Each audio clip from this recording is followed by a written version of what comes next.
Thank you, Cantor. Band, choir. I love that. Traditional Ritzay, but with that Mizrahi beat underneath. Awesome. Shana Tova, everybody. In the words of Maya Angelou, today is a wonderful day. I've never seen this one before. I'm thinking, tonight starts a wonderful year. We've never seen this one before. I'm getting psyched. I'm getting psyched to refresh, refine, and maybe even reboot. The new year encourages me to take a deep breath, all of you too, and permits me to try it all again. I thank God for the chance to love, learn, care, and grow, and I love yet another chance to do better. You know, even when I play Sudoku, the game gives me 3 chances before it kicks me out and makes me start again. For those of you who haven't been here in a while, I hope you took a good look outside at the hub, the instructional swimming pool, the cultural outdoor space. Not only are they beautiful, they are manifestations of Temple Beth Am's purpose to embrace Jewish life through learning, spiritual growth, and community. And of course, did I mention, Jack? Basketball. The building is finished, but we are still under construction. We are always exploring and learning how to live a more significant Jewish life, constructing definitions, making meaning, and articulating who we are in a world that is increasingly more diverse. It's Erev Rosh HaShanah, and we start another rebuild, another renovation. I have been a rabbi for 30 years, half my life, which means, if you do your math, I'm 60. And I feel okay sharing with you that tonight. Thanks, Barbie. Yet, tonight I'm still asking, who am I? And who do I want to become? Don't judge me, but I watch reality TV. And I especially enjoy the shows that feature Jewish themes and unapologetic, bold, and proud Jews.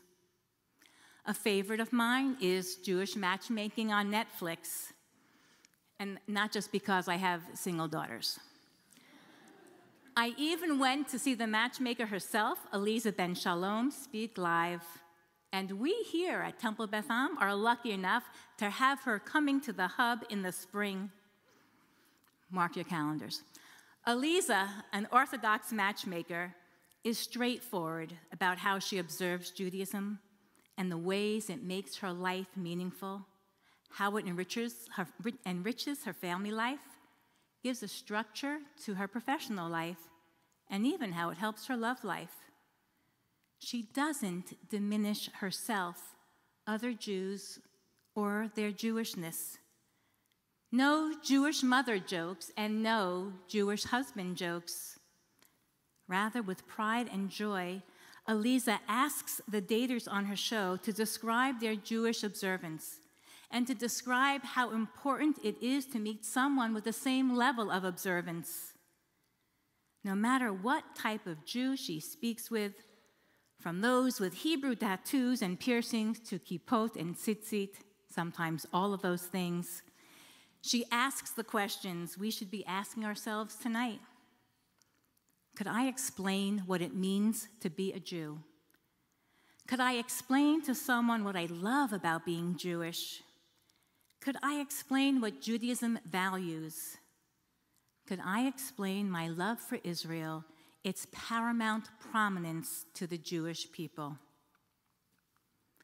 The answers to these questions impact every part of our lives, how we spend our time, how we treat one another, what we stand for, our obligations, and the ways we manifest holiness in our lives. Recently, I had a conversation with a young man about converting to Judaism, and he asked me a practical question. What days do I need to leave work early or take the day off for holidays? And I gave him this basic list. Erev Rosh HaShanah, the first day of Rosh Hashanah, Erev Yom Kippur, the day of Yom Kippur, and the first night of Passover. I wanted to say Shemini Atzeret also, but I didn't want to scare him away. What I think he was really asking is, how do I explain being Jewish? It's a bit tricky. We may say, I'm a cultural Jew, or I'm not religious, but we can't divorce the religion from the peoplehood. We are an ethno-religious group, and that can be difficult to explain. For us, it's chicken soup and Avinu Malkeinu. It's culture and religion.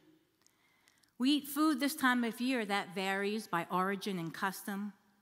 You'll see apples and honey on most Rosh Hashanah tables, and in Sephardic homes, you might also be greeted by fish heads to remind us to be the head and, well, not the tail. Tonight, we will sing the Avinu Malkeinu, and it is communal and personal. It reflects a relationship between parent and child and between God and the Jewish people. So when we say Avinu Malkeinu, Chamol Aleinu Ve'olaleinu V'Tapenu, have compassion on us and our families, we are petitioning for all Jewish people, those who identify themselves first with religion, those who identify primarily with culture, and every Jew in between. Carrie Strug, the Olympic gold medalist in gymnastics, frequently is asked, "You're Jewish?" Her answer also wins a gold medal. I think about the attributes that help me reach that podium. Perseverance when faced with pain, years of patience and hope in an uncertain time, and hope in an uncertain future, and a belief and devotion to something greater than myself. It makes it hard for me to believe that I did not look Jewish up there on the podium. In my mind, these are the attributes that have defined Jews throughout history. So, what do I love about being Jewish? What's not to love about being part of a people who celebrate and affirms life? On Rosh Hashanah, we sing Hayom Harat Olam. On this day, the world was born anew. Rabbi Jonathan Sacks of blessed memory wrote, "We are here because a loving God brought the universe and life and us into existence. A God who believes in us more than we believe in ourselves, who forgives us when we fail and lifts us up when we fall." I love being Jewish because human beings matter to God. I also love being Jewish because it gives me a place to belong. I belong to a community with rites and rituals designed to respond and rejoice to life's great celebrations and life's overwhelming losses. We need to comfort others in our community at a Shiva, and we need to celebrate with them at a Simcha. For sharing rituals and celebrations with the community is an antidote for one of the world's most profound and damaging ills, loneliness. I love being Jewish because I am connected to others when I need people most. You're probably familiar with the saying, "Everything I needed to learn, I learned in kindergarten." I've amended it. Everything I need to learn, I learned by teaching middle schoolers. I teach and explore Jewish ethics and values with them, and they ask, how do we respond to a teacher who is sarcastic and mean when we want to be respectful? How do we give someone the benefit of the doubt when they have hurt our feelings? The middle schoolers bring into laser-sharp focus how difficult it can be to live our Jewish values. And according to the Talmud, we are told 36 times in the Torah not to oppress the stranger. And at least 12 times we are warned not to oppress the widows and the orphan. And so therefore, the Torah makes a revolutionary case not to take advantage of vulnerable people. In the words of Isaiah, Limdu heitev dirshu mishpat, learn to do good, devote yourselves to justice, aid the wronged, uphold the rights of the orphan, defend the cause of the widow. The prophet Micah also summarized our ethical goals and values. Higid lacha adam ma tov ma Adonai doresh mimcha. You have been told, O mortal, what is good and what God requires of you, only to do justice and to love goodness and to walk modestly with your God. These are the values that define our Jewish mission, and part of that mission includes sharing why Israel is prominent in our lives. Most of us, yes, we are citizens of the United States, and we participate in the political process, and we are guaranteed the right to practice our Judaism. Yes, we are connected to and responsible for another sovereign nation, Israel, in which we don't participate in their political process and do not have equal rights in practicing our religion. Yet our dedication to the people and state of Israel runs deep.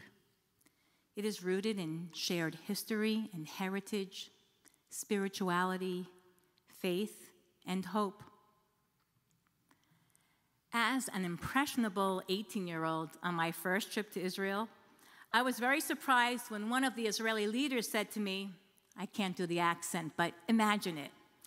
You know, Jaime, Israel isn't only dancing the hora in the fields of a kibbutz.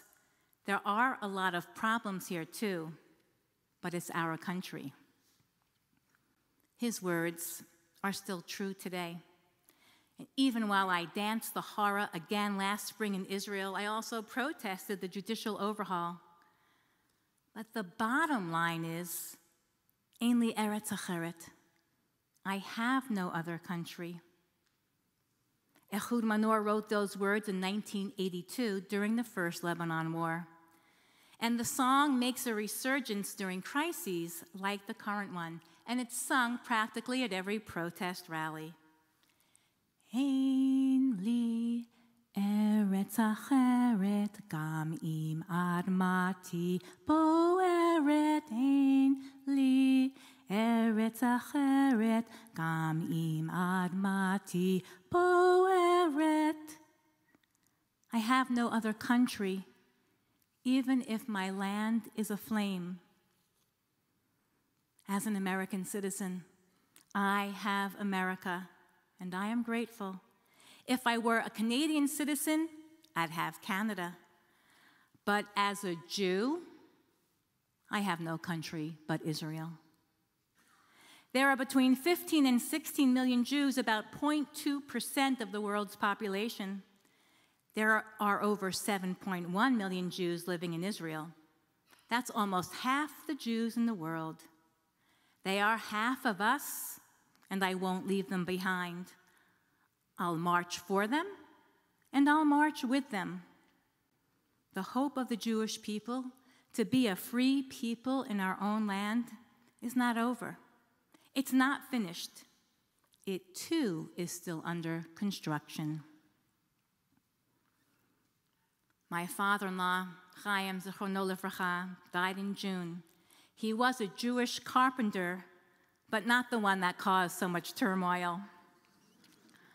In Siberia, he built a house, no kidding, without using any nails. In Israel, he built houses on the northern border.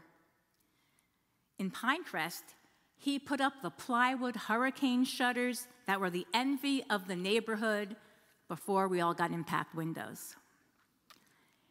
He would say to build something, one needs the right tools and the right materials.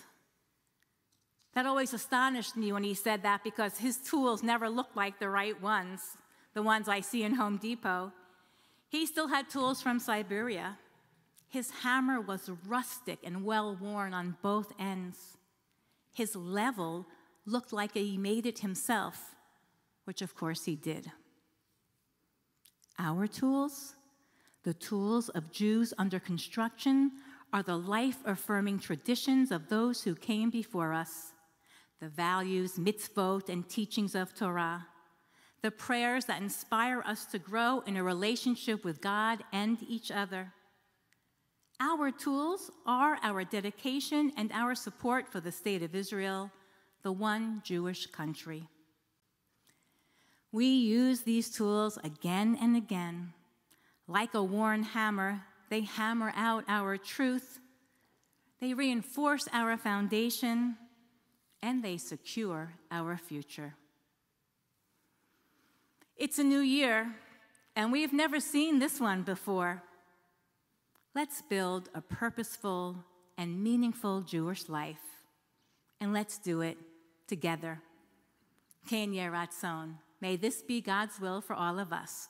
Amen.